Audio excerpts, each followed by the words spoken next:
Oi, turminha do primeiro ano, como vocês estão? Morrendo de saudade de vocês. Segunda-feira, 7 de setembro foi feriado, não podemos ter o nosso encontro semanal, mas semana que vem estamos aí com força para conseguir adiantar os conteúdos, tá? O capítulo de hoje é muito importante, né, diante principalmente da situação que estamos passando.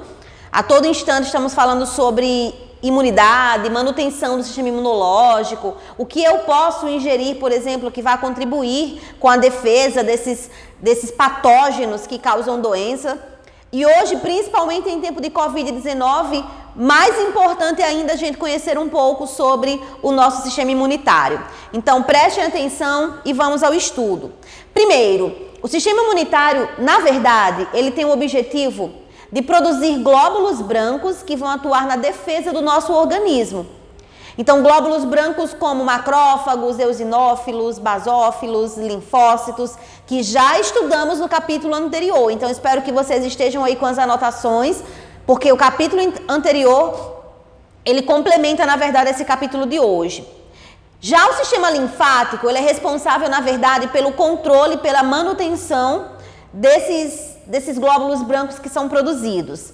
Basicamente, no sistema linfático, nós vamos ter a produção de imunoglobulinas, que são anticorpos, que vão atuar na defesa dos patógenos, que pode ser um vírus, uma bactéria, um protozoário, um fungo e assim por diante. Então, para o nosso organismo, eles são invasores, são corpos estranhos e precisam de uma célula para que possam se replicar, no caso dos vírus, que são parasitas obrigatórios. Os demais patógenos, à medida que eles vão se replicando, vão lesionando o tecido ou o órgão. Então, o nosso corpo já identifica como um corpo estranho, vai tentar eliminar de alguma maneira esses patógenos com a produção dos glóbulos brancos e das imunoglobulinas. Então, a origem das células de defesa vai a partir de células que nós chamamos de células-tronco, que podem ser linfóides e mieloides. Qual seria a diferença? Somente as células que elas podem originar. Então, imagine assim, o nosso organismo vai precisar montar um exército para se defender contra um corpo estranho desse, contra um patógeno. E esse exército, na verdade, vai ser estimulado. Então, não é que eu vou simplesmente produzir sem estímulo. E qual seria o estímulo? Uma invasão. Essa invasão pode ser, por exemplo, de forma natural, como de repente eu contraio, por exemplo, um vírus que vai me trazer um resfriado, ou então por meio de vacinas. As vacinas são preventivas e ativam o nosso sistema imunológico. Então, nesse caso, a produção dessas células, a produção dos glóbulos brancos que vão atuar como defesa, vai a partir de dois tecidos, que seria o imunitário. O sistema imunitário tem como função manter essas células, a produção delas, e normalmente atua justamente na produção de glóbulos brancos que vão defender nossos tecidos, nossos órgãos, o nosso organismo como um todo. Já o tecido linfático ou sistema linfático, ele atua na limpeza do organismo, então retirando resíduos, por exemplo, que não servem mais, e aí o baço é um órgão que dá um apoio muito grande ao sistema linfático, mas também atua na produção de glóbulos brancos. As imunoglobulinas, que são os anticorpos, são produzidas por células que geralmente fazem parte do sistema linfático, que são os linfonodos. Os linfonodos são estruturas que vão atuar na produção dos linfócitos. Então, os linfócitos são glóbulos brancos que irão atuar na produção de imunoglobulinas. Passando. Então, como é que o meu organismo vai se defender? Por exemplo, nós temos a produção das células, então eu vou produzir os glóbulos brancos. Lembrando dos glóbulos brancos da aula passada, macrófagos fagocitam, neutrófilos também fagocitam, só que estão em maior quantidade. Eosinófilos e basófilos atuam em reações alérgicas, produção de histamina e heparina. Linfócitos produzem imunoglobulinas, que são os anticorpos. Então, cada um vai atuar de uma forma diferente, a depender do invasor, a depender do patógeno que possamos adquirir. Então, nesse caso, existem duas maneiras do nosso corpo reagir. A primeira resposta é chamada de inespecífica. Por que inespecífica?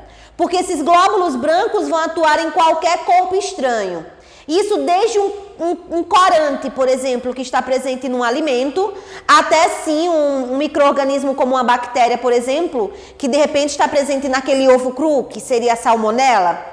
Então, nesse caso, essa resposta ela é inespecífica. O glóbulo branco vai atuar independente de ser reconhecido, não precisa ser reconhecido.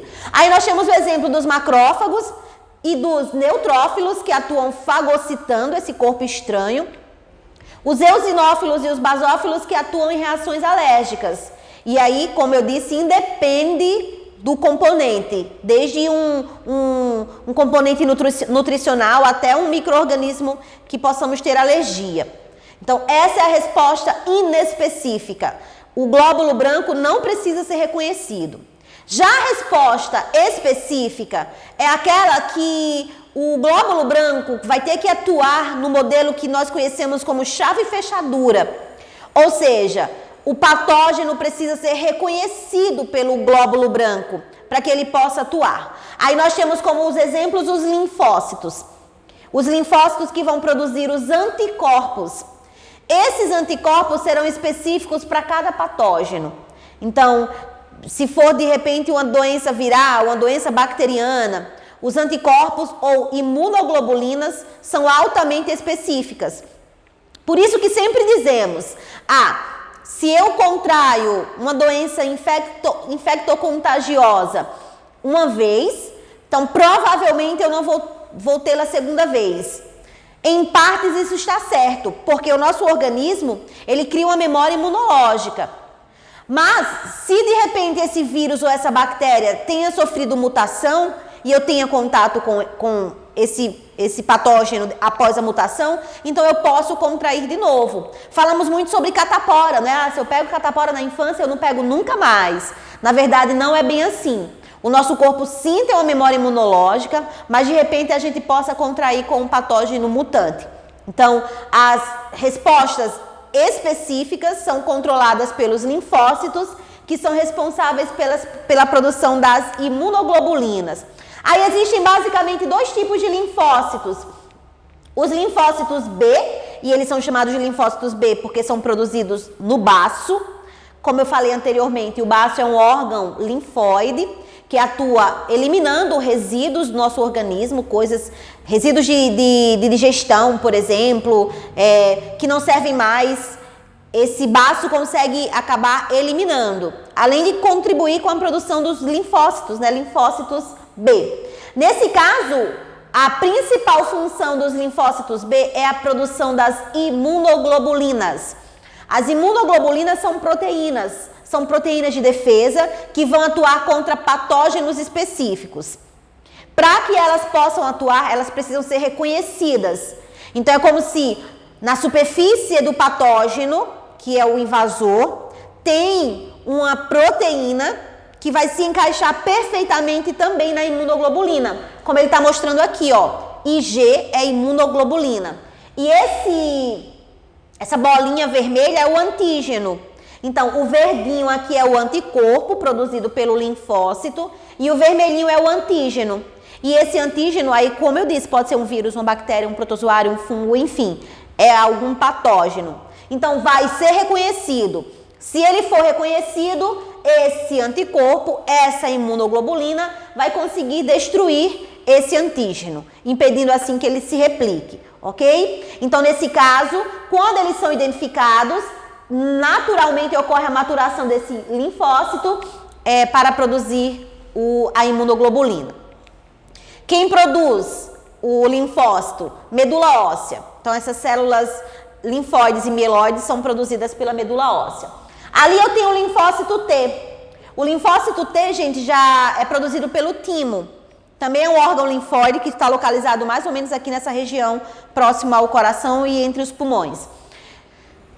Existe um linfócito T muito conhecido, que é o que reconhece o HIV, o vírus da AIDS, que é o CD4. Esses linfócitos são chamados de auxiliares. Então, o que é que eles fazem? Eles patrulham o nosso organismo em busca de um patógeno. Então, tanto a linfa, por exemplo, quanto o sangue passa por pontos de checagem E esses pontos de checagem, que são chamados de linfonodos, servem justamente para identificar os patógenos. Patógeno identificado, eu tenho então a produção de imunoglobulinas. Nesse caso, o linfócito T está mais responsável justamente por esse patrulhamento. Então, a função dele seria reconhecer o antígeno, reconhecer o invasor, para que então comece a produção das imunoglobulinas, certo? Então, ele reconhece para então o sistema imunitário ser responsável pela destruição desse invasor. Então, ele é muito importante. Ação dos linfócitos. Aí, como eu falei desde o início, não adianta o corpo produzir. Esses glóbulos brancos, eles precisam atuar destruindo esses invasores. Como é que eles atuam? Obviamente, tem que ter o reconhecimento. Então, nesse caso aqui, eu tenho um linfócito T, que vai controlar a nossa imunidade celular. Esse linfócito vai ser responsável pela produção da imunoglobulina. A imunoglobulina, que são as proteínas que vão estimular a produção, o antígeno aqui sendo reconhecido pelo linfócito B.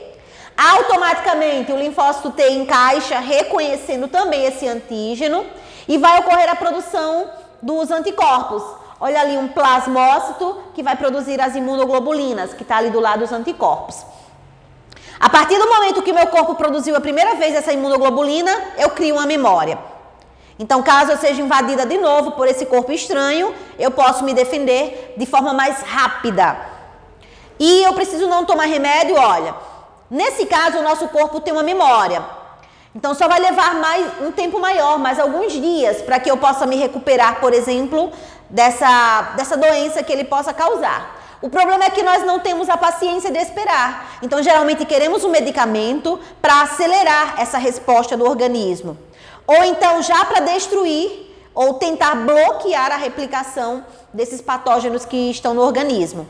Então, normalmente, como eu não tenho a paciência de esperar, o medicamento serve para acelerar a resposta imunológica. A partir desse momento em que ocorre a produção de anticorpos, eu crio uma memória imunitária.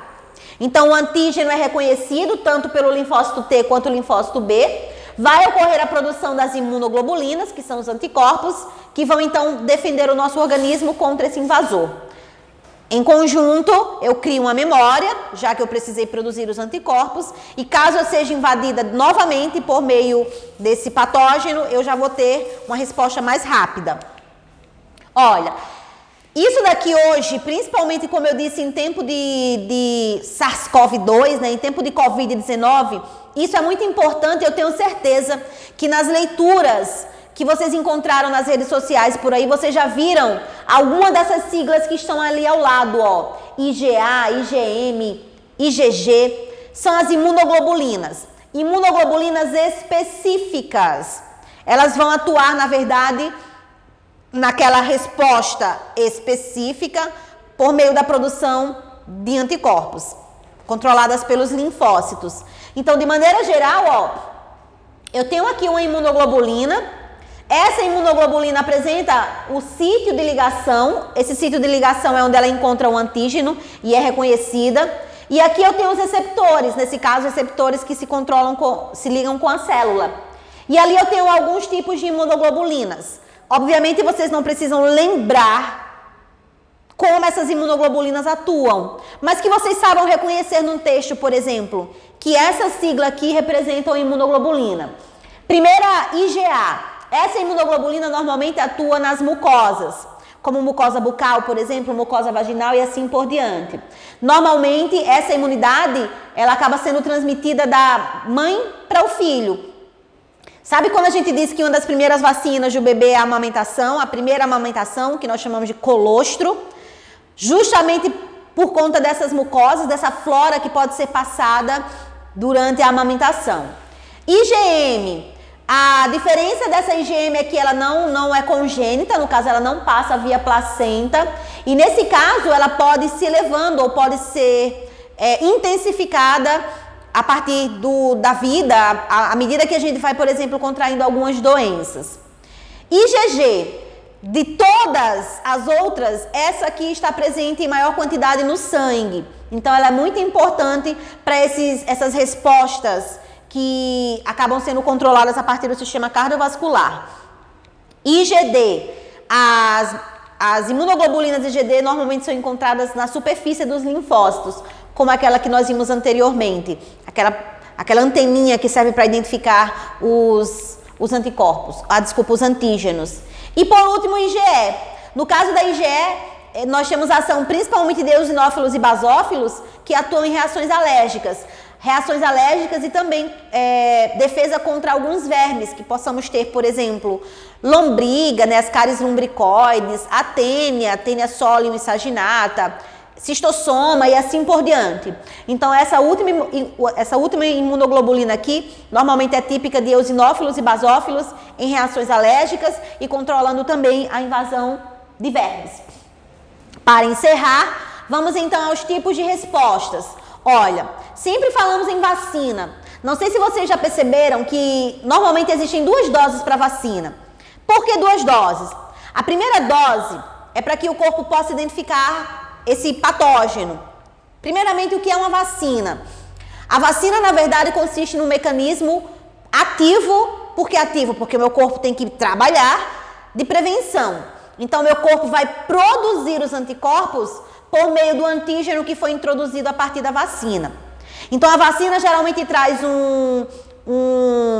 um patógeno, que pode ser um vírus, uma bactéria, um protozoário, inativo. E aí, quando o meu corpo recebe, ele identifica e começa a produzir os anticorpos. Então, por isso a importância da primeira dose. A primeira dose, nesse caso, é para que o corpo possa ser sensibilizado. E a segunda dose, aumenta a produção de anticorpos. Olha a diferença. Na primeira dose, que aí eu poderia comparar primeiro uma infecção que eu tive a primeira vez. Então, a produção de glóbulos brancos geralmente acaba sendo de forma mais lenta. Mas na segunda, esse pico eleva um pouco mais, justamente porque o corpo já tem uma memória imunológica. Então, normalmente, lembrando, vacina é uma imunização ativa, porque o corpo tem que trabalhar para produzir os anticorpos. E ela é preventiva. Já o soro é passivo. Passivo porque o meu corpo não trabalha. O soro é o antídoto. Então, eu já estou introduzindo no meu organismo a defesa, os anticorpos. Normalmente, o nosso organismo pode reagir de 2 maneiras a esses patógenos. A primeira imunidade nós chamamos de humoral e a segunda de celular. Vou começar pela celular, que é a mais simples. A imunidade celular, gente, é aquela em que o organismo é responsável a nível celular por reconhecer esse patógeno. Então, é a própria célula, nesse caso, que vai reconhecer o micro-organismo e ela sozinha vai atuar na defesa desse patógeno. Já a imunidade humoral, nós temos a ação principalmente dos linfócitos B, lá na celular seria linfócitos T, e nesse caso eu tenho a mediação por anticorpos. Então, na imunidade humoral, eu vou ter principalmente a ação de anticorpos, ou seja, das imunoglobulinas, defendendo contra os patógenos que possam estar, por exemplo, mergulhados no sangue ou nos tecidos do nosso organismo. Então, essas memórias são muito importantes. Eu posso ter uma variação? Posso. Dormir bem, praticar atividade física, ter uma boa alimentação, tudo isso contribui com o equilíbrio das nossas respostas imunitárias. Então, por isso é bom sempre estar bem alimentado, sempre ter uma qualidade de vida, na verdade, um pouco mais equilibrada. Porque se eu não me alimento bem, meu corpo vai estar vulnerável e eu vou estar mais apta, por exemplo, a desenvolver algumas dessas infecções, certo? Vou encerrando por aqui. Façam as atividades do módulo. No nosso próximo encontro pelo Meet, tiramos as dúvidas sobre esse capítulo, tá? Beijo, beijo, tchau, tchau e até a próxima.